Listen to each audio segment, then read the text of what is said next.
everybody, welcome back to another episode of ASMR Minecraft. I'm just gonna hop right into this one while we're loading, and I just love to wish everybody a great day, a great night, whenever and wherever you are. I hope it's going great for you guys. I do mean that, you know. I know everybody can go through some rough patches and all that, and you know, an important part of life is being able to work through them effectively, and I hope you guys are able to do that. In this episode, did I finish digging the hole? Yes. So now I gotta go buying a bunch of dirt. Isn't that exciting? I gotta get a bunch of dirt and fill this thing in and create like a path all the way to the nearest grass, so I can get it all green. And I'm gonna need a lot of dirt too. I mean a lot. Don't necessarily need all this right now. Gravel, cobble, nope, sandstone's gonna come with me. It's gonna go in a different chest. There we go. Need a lot more shovels. Flint. I might, if I get bored, I'm gonna try and go to the nether in this one, I think. I'm gonna need a lot of dirt. I'm thinking like 4 shovels. There we go. On top of the iron one. Fuck it, I'll save the iron one. And if I get bored, I'll try and go to the nether with buckets in this episode as well.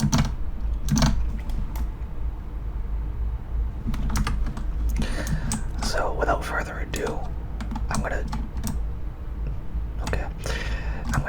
know what? No, I lied. I'm gonna check on my potatoes, man. The best crop in the entire game. I want to migrate away from bread into being a potato mogul, because potatoes are just the best.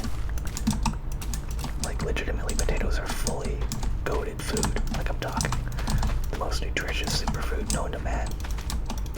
It is common knowledge that Michael Malloy, a street vagrant in 1930s New York, was nearly killed multiple times, and his miraculous survival each time was attributed to his diet consisting almost entirely of potatoes.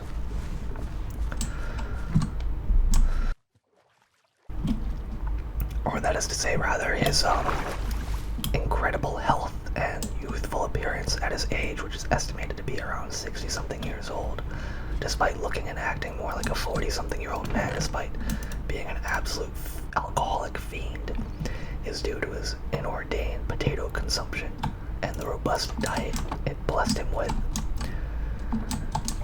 So I got a soft spot in my heart for the potatoes. I'm gonna build a boat. Yeah, they fixed boats, so I'm gonna build a boat. I thought about it for a second there, and I thought, like, I don't have to deal with a boat breaking all the time, but then I remembered boats are now fixed. Mojang said so. Where's my wood? Okay, there we go. There's the boat.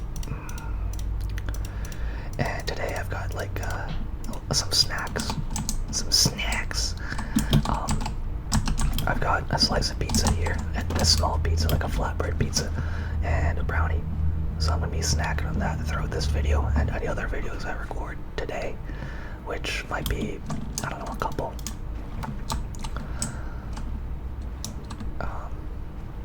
That's my master plan, by the way, to get to the nether. I'm gonna grab some lava out of that thing and build a portal.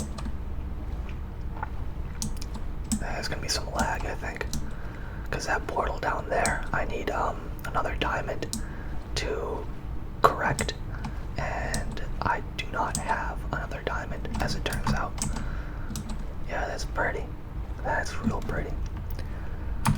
Because I'm making this video right now a couple days after the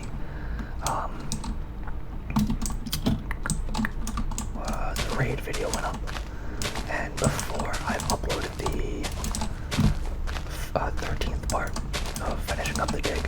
But there's this guy commenting on the raid video about not enchanting gear, and I mean, he's right. I could just like power through and try and find like diamonds and all that. Like, I'll have to look it up because they've changed all the Y heights and shit to stuff I'm not familiar with. Like that now, there's negative Y height Was it always like that? I don't think it was. But like, and he's talking about messing with the bees again. Yo man, just like your name says, I'll have to take the L in the bees. You know, I just got like a phobia of bees. I can't deal with them. I don't care if Minecraft try to make them look cute and all that crap. They're bees, man. I don't fuck with bees. Like ever.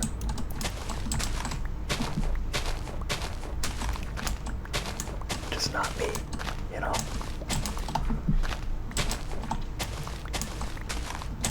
It looks like I gotta go back home already because I'm a super genius who decided to come out at night to mine dirt. I might need to make like a boat dock because this is a pretty handy little passage.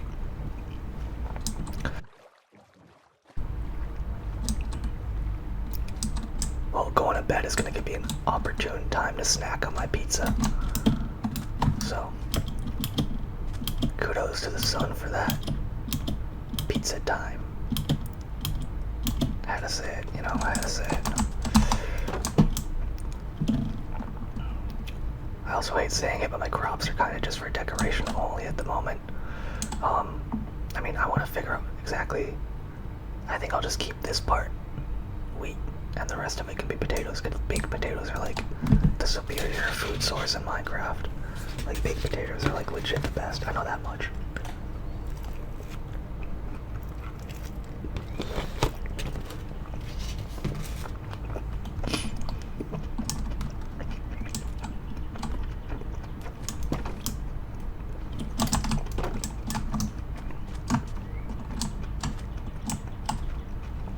Oh shit. Come on, man. Let's go.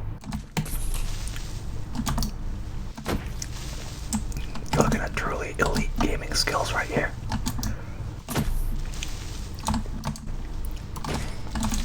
No, I think I'm gonna have to build a mob farm or something at some point. Like something actually like, you know, complex. Technically complex. Simply because I can't like just depend on random spawns for drops all the time. I need like a reliable source of string for wool. Like I can't just keep going off to I can't turn all the way around. I can't keep going off to the savannah biome for wool.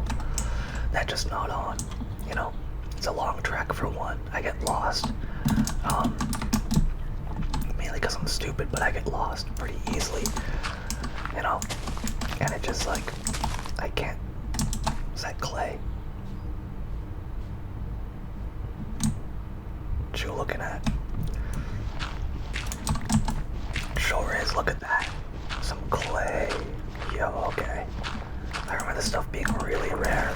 Like I was trying to build a chimney for a house in the beta 1.7.3 world, so I needed some bricks, right? Because chimneys are made out of bricks, duh.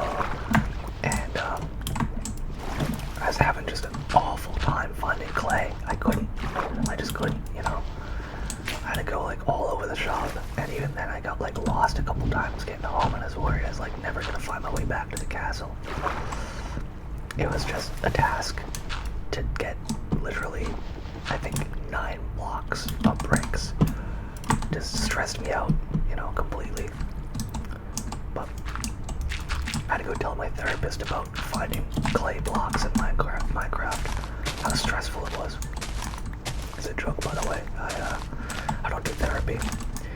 I let my issues fester unresolved and unrequited until they become a massive issue in my life, and even then I refuse to deal with them, like most men should. Really. That's a joke, by the way. It's a sign of strength, not a sign of weakness, to understand and recognize that you need to seek outside help for your issues, as opposed to like try and deal with them poorly on your own.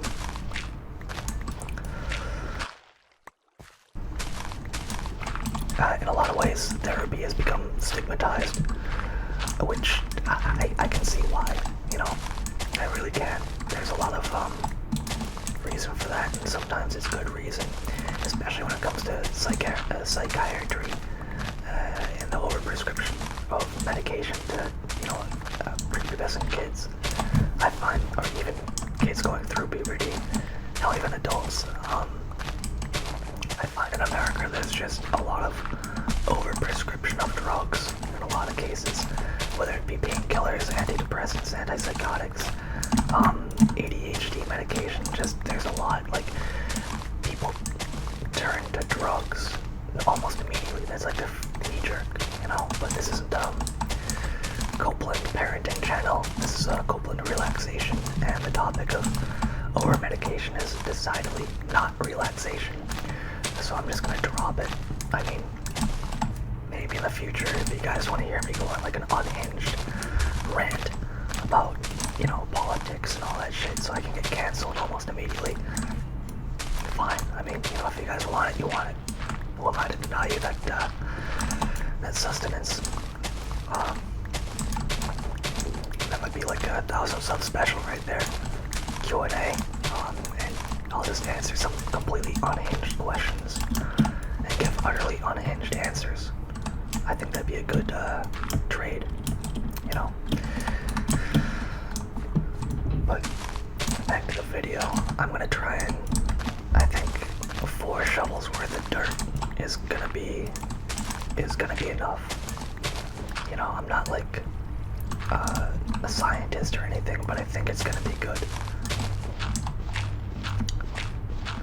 And hopefully, for those of you who don't really know what I'm trying to do yet, it just started as like, oh, I want to make my tree farm look better, and then it kind of like blew up in my head to like, oh, I want to recreate a forest biome on my shitty beach. So that's exactly what I'm doing. I'm going to recreate a forest on my shitty beach. Okay, maybe 4 stone shovels isn't enough. I might need some more. Might need some more pizza, yo. Pizza time.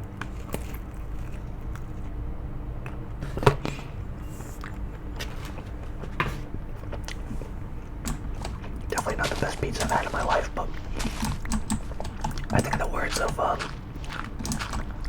Mr. Finnegan, beer, pizza, and sex, even if it's bad, it's good. So, I don't know if he referred to all 3 at once, or the 3 of them separately, but I think no matter how you spin it, he's probably correct.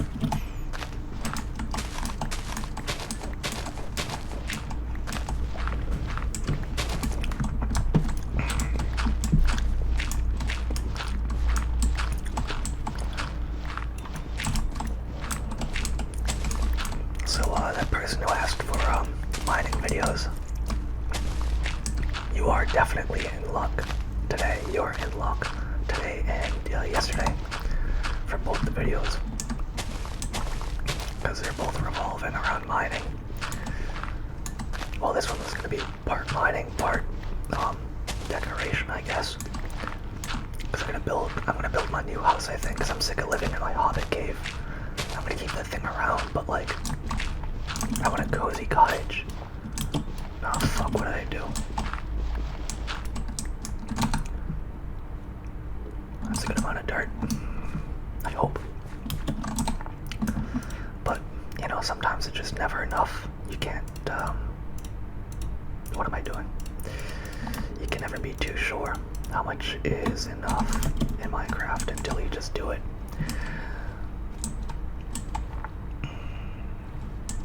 That's just pretty spectacular.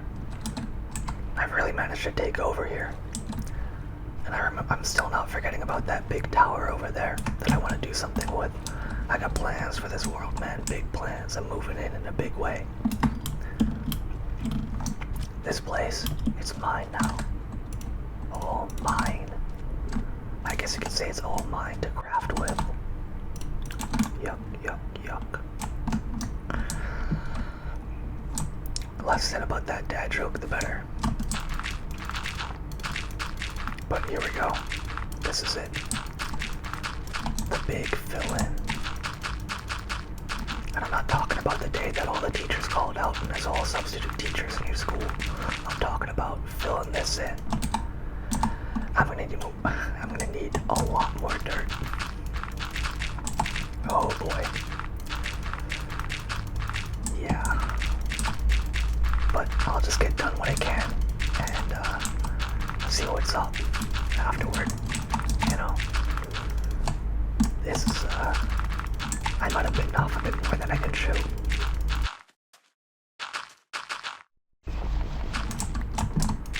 One thing I'm glad about having these separate audio channels too, I can just sneeze and fucking clear my throat and do all this crazy nonsense with the microphone still running, and I can just cut it out. I can cut it out of the video without worrying about getting rid of game audio. Dude, it's so good. Because before I was like having slam on the mic and like turn it off manually, and that created a lot of like boop boop beep sounds or clicking sounds from the microphone, and that's probably not kosher, you know, not halal. So I'm glad that's fixed. Man, these days in Minecraft just seem to get shorter and shorter. Maybe it's a byproduct of getting older, you know. Because I think people say the older you get, the shorter days go by, or like time seems more compressed to you, which I mean makes sense, right? Because you gotta think about it when you're like a kid. One day of your life is like a massive portion of your, like a month of your life is like a massive portion of your perceived time. But as an adult, a month is just like one of thousands potentially that you've lived through. So I guess that makes sense, right? Those potatoes are ready. Potatoes wait for nobody. Let's go, boys. I'm gonna play some Irish music over the potato farming segments, I think.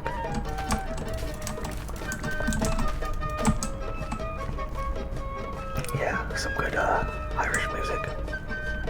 I'll put it at an acceptable volume for you guys, so it's not like ear splitting or anything like that. The pizza's gone cold by now, I think. Unfortunate. That's the only clay I have. It's fine. I'll just get more. I know it's a lot more common nowadays.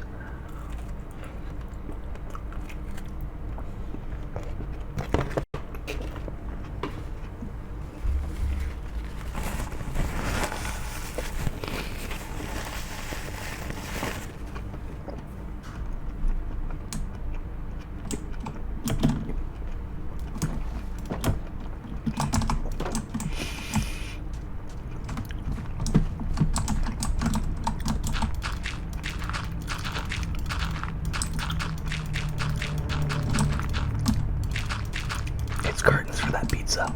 I'm done with it. Ice cold. And I'm not in a cold pizza sort of mood that normally happens at like 3 a.m. when I'm plastered. So, pizza's gonna have to go. At least I still have a brownie.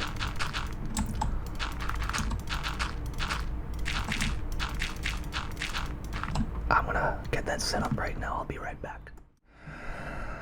Okay, we're back.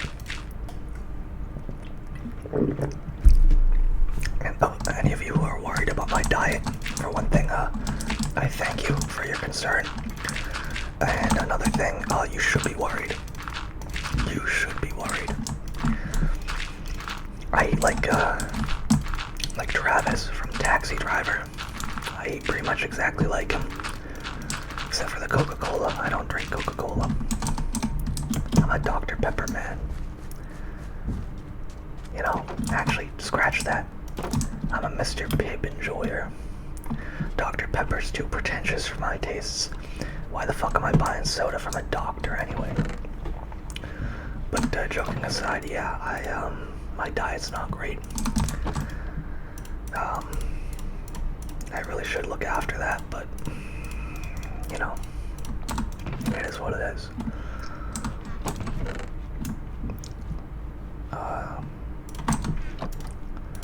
But just like Travis, you know, schnapps with a cereal, like a fiend. casual day drinking, very good. Just all that good stuff, you know. Just eating straight up quarter pounders all the time, you know, Royales with cheese on the daily, that sort of nonsense. Going to the movies and ordering a disgusting amount of snacks, that's me, boys. Although they kind of got rid of porno theaters nowadays. There's not too many of those. There's not too many of those, at least where I'm at. So I'm not ready to drive all the way to New York just to watch a skin flick that I can do at the comfort of my own home. So there's that difference. But when I do go to the movies, I order like the gargantuan popcorn. I'm talking like family-sized bowl of popcorn, yo. Order that. Get me I'm gonna get more dirt than I probably need. I'm stripping this whole place bare because I might need some more in the future for various projects, and I gotta think about making hills and terrain and that little plot of land to recreate this look. So I'm getting 6 shovels worth of dirt. But yeah, you know, I order the gargantuan family-sized thing of popcorn, 2 things of you know, goobers, right? The chocolate-covered peanuts. And guess where they go? Right on top of the fucking popcorn. Yeah, boy. That's where they belong. Extra butter. Extra everything. Like, man, I go to the movies. It's a fucking event. And it's just me, right? Because I don't got nobody. I go to the movies. Last movie I saw in theaters, that's actually a prime reason why I kind of stopped going to the flicks. Because it's just, you know, me. I go there, right? I guess that shouldn't stop me from going to the movies. Like, what are you gonna do? Talk with your buddy through the movie? But I mean, it just feels lonely, I guess. But I go there and I order like a ridiculous amount of food, and it just made me, you know, chilling, eating my chocolate-covered popcorn and like all that shit, enjoying myself and living my best life. Shit's pretty fun, man.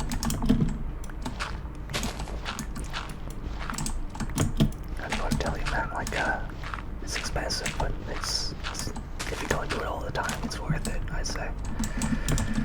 You know, it's like a once-in-a-lifetime thing. Oh yeah, the last movie I saw in theaters, Cocaine Bear. I just had the urge to go to the movies that day, and I didn't know what was playing, so I just wandered in, and Cocaine Bear was it. It was the most interesting film I saw on the board, so I bought a ticket and just enjoyed myself thoroughly. It's a pretty funny movie. Definitely not like an all-time great or anything like that, but it's entertaining. Like, I'm not gonna say it was like bad. It was just like, you know what you're gonna get into. You're not in for like a cinematic masterpiece out of Cocaine Bear, right? Let's not get that mixed up. I don't think anybody was going in to Cocaine Bear thinking they're about to watch a fucking Kubrick, right? I mean, somebody might have. I'd call them stupid for doing so, but like, somebody might have. But like, look, you don't go into like Cocaine Bear expecting The Shining, right? You don't go into Cocaine Bear expecting a Full Metal Jacket, right? You're not gonna go into Cocaine Bear expecting a deep and thought-provoking experience like The Lighthouse, right? So I went in there expecting turn your brain off, funny, campy comedy, and that's exactly what I got. You know, with some, I guess you could call it horror. It wasn't really a horror movie, to me anyway. It wasn't like, it didn't feel like it's trying to be a horror movie. It's more like an action comedy with horror elements, or something like that. Like, it tried, right, to do some scary bits, and it kind of worked. Like the scene where the guy opened the door in the ranger station and saw the bear like lurking in the corner after seeing the fucking mangled body. That was pretty good. That was done pretty well. You know, I'm not gonna lie. They did a good job on that scene. I thought it was pretty scary, or suspenseful. Not necessarily scary, because, you know, you already know what you're dealing with, a fucking massive bear. But the way that reveal was handled, I thought was done really well. Especially out of, like, I don't know if it's a budget film, but it kind of gave me that budget film vibe, you know what I mean?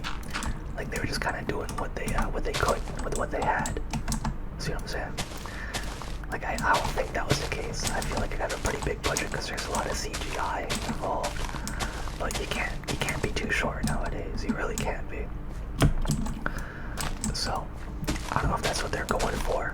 And I don't mean to, like, insult Cocaine Bear, because it was a fun film. It did what it said in the tin. You know what I mean? But if anybody has thoughts about Cocaine Bear and wants to talk about, you know, their favorite movies in the comments, go right ahead. I'd love to hear it. I really would. If there's one thing I enjoy doing, it's talk and shop about film. Like, I know what the fuck I'm talking about, you know what I mean? I am not a film critic by any means. Yeah, I can string together a bunch of fancy words and all that and make it seem like I know what I'm saying, but at the end of the day, I'm definitely not like a professional film critic. I don't know anything, man. You know? Like, I know enough to be dangerous, I guess. And I can tell you right now, Cocaine Bear is a fun movie. Was it thought-provoking? Was it deep? Was it, like, powerful? Hell no. Hell no, man. Hell no. Was it fun? Absolutely. I loved my time in the theater in that one, man.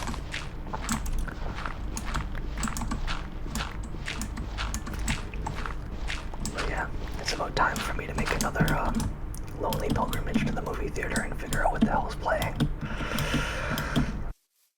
I think the most recent film, in terms of release, that I watched is probably the Barbie movie. Before anybody laughs or gets any ideas about my preferences, right? Let me just say this, me and my dad were bored one night. I was a little bit sauced up. He's been sober for 15 years, so he was just bored. But we were looking for like a stupid film to like make fun of. And we found it. We found Barbie. It was pretty mid, I guess. From what I remember of it, it's a little overdone, a little too on the nose, a little bit ridiculous, a little over the top. And sometimes, you know, you can do the whole, you know, big message in a world completely divorced from reality, but like they did it in the Marvel movie way, where like any serious message was just like ruined by the retarded comedy, if you can call it comedy, and it just wasn't. Whoa, what the fuck was that, bro? A shark?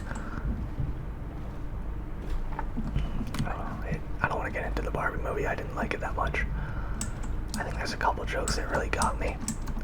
Like when Ken figures out what men really are, and he like completely goes off the rails. I thought that was pretty entertaining. You know? Because it's just completely misinterpreted. I thought that was pretty good. That's about it, actually. Don't have some of this brownie, yo.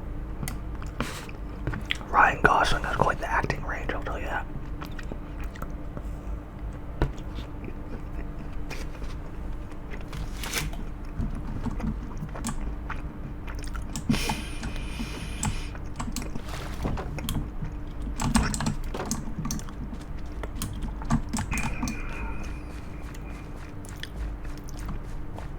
I don't really follow the guy or his career. The only two movies I know he was in was Driver and, well, the Barbie movie. And just based on his performances, and I didn't watch Driver, by the way, I never watched it. I've seen like maybe like 5 minutes of the movie. Dude, is that? Oh, it's a dolphin. Yo, okay. And just based on that, you know, he's got a pretty good acting range, I'd say. I say pretty good, like I could fucking do better, but guy's a great actor. Just the fact he can go from doing one to the other is fairly impressive. know, kind of like good old Christian Bale, Patrick Bateman to Batman, and then to that fat dude. I don't mean just like the weight transformation or the machinist. I don't mean just like the weight gain and loss. I mean just the diversity of roles that he played. I mean, there's a similar thread to him, but except maybe Patrick Bateman, because I haven't read the book and watched the movie, you know, done both multiple times. Patrick Bateman is definitely not like any other person on Earth, and if you play a role like that, it's gonna be an outlier, I'd say, because you just have to like, you know, he's so different than pretty much any person that has lived, will live, or you know, all that shit. Anybody saying Patrick Bateman is literally them, you're literally stupid. The whole point of Patrick Bateman is the fact that he's a completely divorced from reality psychopath, at the very least, and that, you know, he's constantly trying to fit in because he goes out at night and murders hobos, that sort of shit. And yes, I subscribe to the belief that Patrick Bateman did actually kill people. All right, that's a big one. All those lunatics saying like, oh, his urges were completely you know, in his head. Like all those violent sequences were just up there. Like it's all fake, it's all a dream. That's a cop out, man. That's a fucking cop out, and you know it. Come on, man. But to put up a serious answer to that, for one thing, the sheets in his bed, all the blood for one. I don't think he really kept like heads or anything. He might have murdered some prostitutes. I don't think he I don't think the ending sequence where he's being chased by like helicopters or anything like that, I don't think that's real at all. You know, I don't think that's what happened. Like where he tries to stuff the cat into the ATM, like something blatant like that. You know, feed me a stray cat. Like, come on, bro. That scene cracks me up every time. By the way, when he tries to feed the ATM a fucking cat, that scene is pure comedy. But I don't think any of that really happened. Mainly because, for one thing, getting a gun in New York is a pain in the ass. For another thing, it just doesn't seem like his MO, right? Like every time you see him go out and like kill somebody, it's secluded, it's dark, it's just like, you know, it's well thought out. And I understand it's probably to represent his mental state crumbling. It's like carefully thought out and planned, meticulous murder of him going out and finding an isolated homeless person, or some streetwalker, or some lady alone walking with him on you know, in the street. That's probably done to show that going out the window, but that part's obviously fake. I do feel like Patrick Bateman has actually killed people. Like I said, I think it's mostly like homeless people and all that. Did he kill Paul Allen? I don't think he killed Paul Allen. Right? I don't think that happened. But some other sequence of events might have transpired, although when he returns to Paul Allen's apartment, assuming it is actually Paul Allen's apartment, right? With a realtor, it seems like she probably cleaned the place up to sell, you know? Just weird little things like that. All in all, I don't think it's a movie where you're supposed to, you probably are supposed to question, did he do it? I don't think it's a main question that you should be asking based on the book and the movie. Personally, I feel like it's more of, you know, it's more to say how easily a person like that can go unnoticed in certain circles and even laughed off, or just the impersonality of corporate America in a lot of respects, how impersonal it is, how everybody's always being mixed up with somebody else, and like did Paul Allen even actually die? Nobody really knows. People have said they've seen him, but nobody knows who anybody else really is. Even Patrick Bateman's own lawyer doesn't know who he is. I'm surprised the floor guy is Price McDermott. Price McDermott, Bateman, and I forget the last guy's name. But how the four boys, how they even recognize each other, it's amazing. If anything, that's probably the biggest plot hole, how anybody recognizes anybody. Like in the book, Bryce disappears for like most of the thing, and nobody says anything about it. He just turns up one day, said he's in rehab or some shit. And I think that's more the point of the book. Not did Patrick Bateman murder all these people. It should be like, how did somebody like Patrick Bateman get by at all, ever? In fact, how is he like in the position that he is? That should be like what you're looking at, I feel. And how is it like even promoted or accepted, right? To be this absolute black hole of a person, right? But that's my thoughts on American Psycho. Very good book. I mean, very good book. Any book where there's paragraphs upon paragraphs, describing designer, fashion, I appreciate it. There's, I think an entire page dedicated to,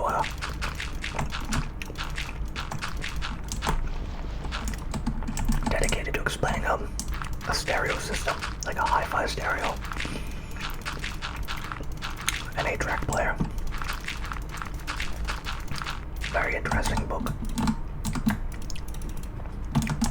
Does, a great job at really putting corporate materialism on display, and how it can like really fucking twist somebody up.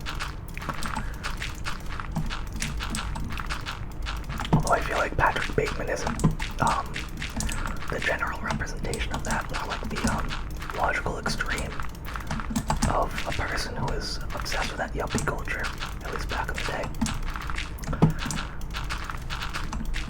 If you haven't read it yet, I highly recommend it. American Psycho, that is. The movie's great, right? The movie's a great film. But the book, like anything, no matter how good the movie is, I will always be a proponent of reading the book as well. You can't just not do that.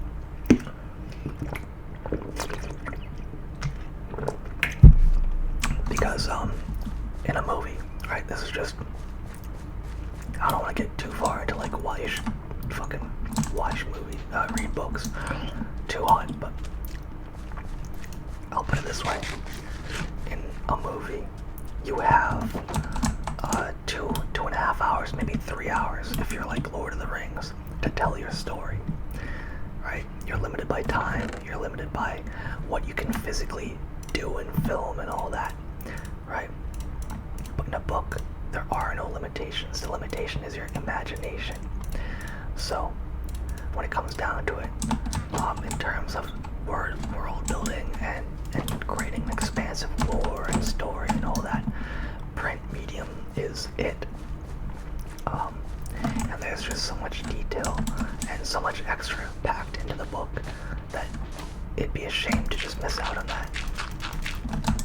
Like, for example, take The Jungle, for instance. If anybody's ever read The Jungle, I'm not talking about the Disney movie, by the way, like The Jungle Book or anything like that. I'm talking about Upton Sinclair's The Jungle. I know there's like this lost 1920s film adaptation of the book, but let's be real, I could not imagine a movie doing a film like that justice.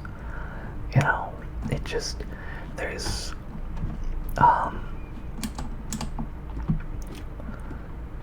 just so much packed into the novel that having it adapted to film, you're bound to lose. You're bound to lose a lot. And I mean a lot. I think I'll start by building a hill up here.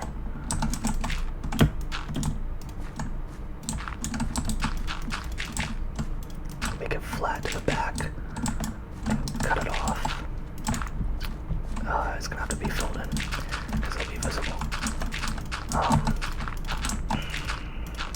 But yeah, just the amount of stuff packed into the jungle is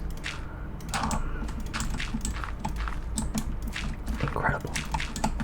Just the level of detail to the story, the amount of escapades that the titular hero, I guess you could call him the hero, Yorgos gets into. It's pretty phenomenal.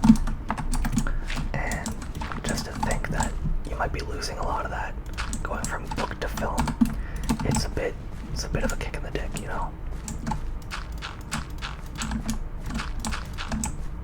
You probably don't want that to happen. I kind of want the hill to, like, I'll just rough it out. I want the hill to be like here, like that. And then maybe kind of have it pop out like here. And like come up a bit. Right, and then like that. Yeah, okay, that's fine.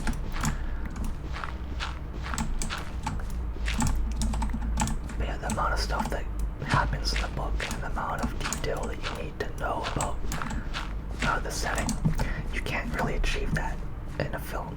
And there might be visual limitations as well, like actually creating the sets and the skyline of old-time Chicago. Like, there's amazing things you can do with CGI and all that, right? But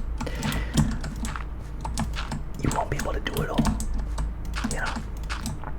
I don't think that's possible. You're gonna have to, like, make sacrifices somewhere, and that's gonna come out, and I don't think it's gonna be pretty to see. Like, I mean, that's not to say you can't do amazing set design and all that. Like, for example, take Metropolis, a 1920 Fritz Lang masterpiece, and you know, I will go that far and say Metropolis is a masterpiece. Metropolis is a great movie, especially when you consider the limitations of the time. It's just incredible what they were able to do with the sets, the actors, and I mean, Fritz Lang in general is a bit of a visionary when it came to film. For example, M was a killer film, right? A film about a serial killer, killed kids. Also the first film to use leitmotif. That is to say, a audio cue for certain characters or events. And you may be thinking to yourself, I mean, shouldn't that be like a basic storytelling thing? I mean, yeah, I guess. They've been doing it in screenplays, I think, but film, the medium of film was so young at the time. I mean, you know, somebody had to be the first, and M is it. You know, M is the first. But just some of the camera shots, some of the camera work in M in general was spectacular to see. Especially the shot of the Beggars Union coming through the window in one unbroken shot, seeing the daily activities of these hobos and bums and beggars and street peddlers was just incredible. The sound design of the film, second to none, truly incredible. Holds up even today, some of the set design and sound. The themes were pretty good too. Delivered a good message, I'd say, about vigilante justice and, you know, the dangers of mob thinking. Do I necessarily agree with the film? I mean, perhaps. I'm not going to go into my actual beliefs at the moment, but you know, it was good. I liked the film. Message or not, you know, I enjoyed watching it. It was a great cinematic experience. Acting was good, especially what's his name? The fucking Igor character, the weird little Igor guy. Fritz Lang loved using him.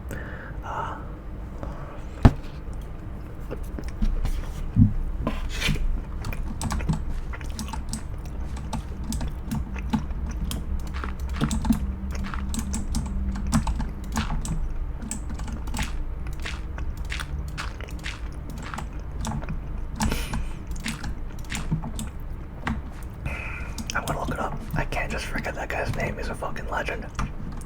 Peter Lorre. Peter Lorre. Absolutely legendary actor. Just incredible stuff, man. Before anybody asks, no, I'm not doing a film series. I'm not that guy. Alright? Trust me, I'm not that guy. Like I said, I can make it sound like I know what I'm talking about, but I really don't. I really don't, man. Like, I got a lot of opinions and all that, but I'm not like the film master, you know? It's not me.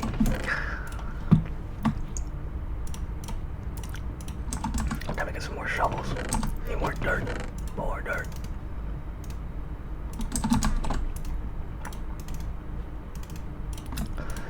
I think when I record a my summer car video later today, I'm gonna stop by the Packy. I think because my summer car, like I say before, is definitely a game best enjoyed a little bit tipsy. I think it adds to the realness, you know. Is this growing at all? Hello? I mean, I hope it spreads. If not, I'll have to bring it from over there.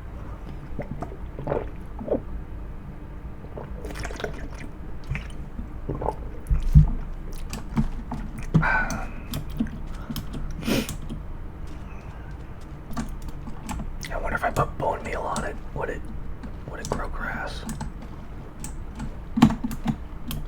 Time to find out. Because I'd like to see this thing with grass on it.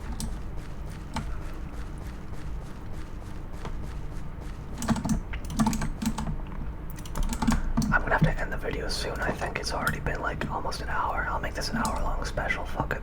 I've been making longer and longer videos lately. So, hopefully you guys don't mind.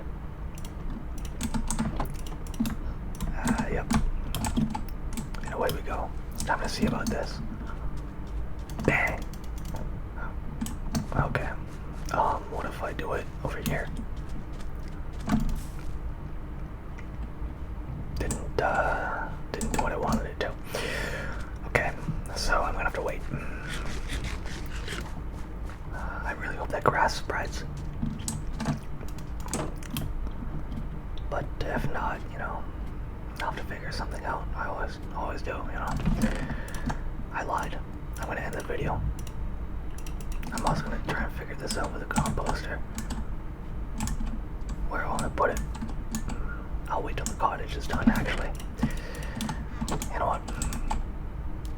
I thought I was about to break my legs. I think this is gonna be it for the video. Hope you guys have a great day, great night, wherever, whenever you may be. I hope it's just going extremely well for you all. With that, I'll see you all in the next one. I hope you'll join me.